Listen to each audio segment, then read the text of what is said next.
So today I'm at the Reekie waterfall.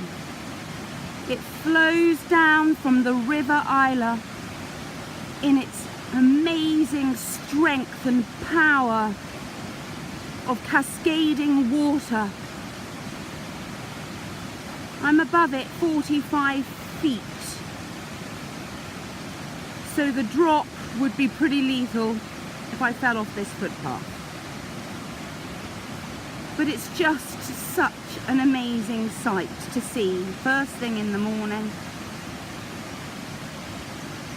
And to leave this beautiful area in Angus, Scotland. I'm going to miss this area. I've really fallen in love with it. It's quiet, it's hidden, the roads are quiet, the footpaths and walks everywhere. But this amazing area of waterfalls, we're going to continue the art journey through to the Cairngorms, which I cannot wait.